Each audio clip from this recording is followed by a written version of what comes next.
చిన్న గ్రామంలో సరోజమ్మ అనే పెద్ద మనిషి తన కోడలు లలితతో కలిసి జీవిస్తోంది. మొదట్లో అత్త కోడల మధ్య చిన్న చిన్న అనుమానాలు ఉండేవి. ఒకరి మనసు మరొకరు అర్థం చేసుకోలేక వారిద్దరి మధ్య చిన్న దూరం ఏర్పడింది. ఒకరోజు లలిత తన గదిలో ఒక చిన్న పూల మొక్కను పెట్టింది. ప్రతిరోజు దానికి నీరు పోసి ఎంతో ప్రేమగా చూసుకునేది. ఈ దృశ్యాన్ని సరోజమ్మ గమనించింది. ఒకరోజు సరోజమ్మ ఈ మొక్కను చూసి లలితను ప్రేమగా అడిగింది, అమ్మా, ఈ చిన్న మొక్కను ఇంత జాగ్రత్తగా చూసుకుంటున్నావు కదా, ఎందుకు? లలిత చిరునవ్వుతో చెబుతూ, అమ్మా, ఈ మొక్క పువ్వు పూస్తే ఇల్లంతా సువాసనతో నిండిపోతుంది. మనం దాన్ని చూసుకుంటే అది మనకు ఆనందం ఇస్తుంది.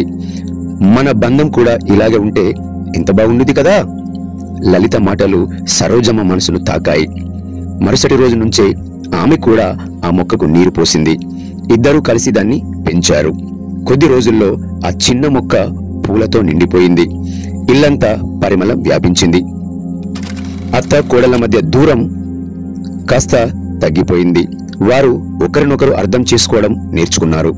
ప్రేమతో పెంచిన మొక్క ఎలా వృక్షమవుతుందో అలాగే ప్రేమతో పెంచిన బంధం కూడా బలపడుతుంది.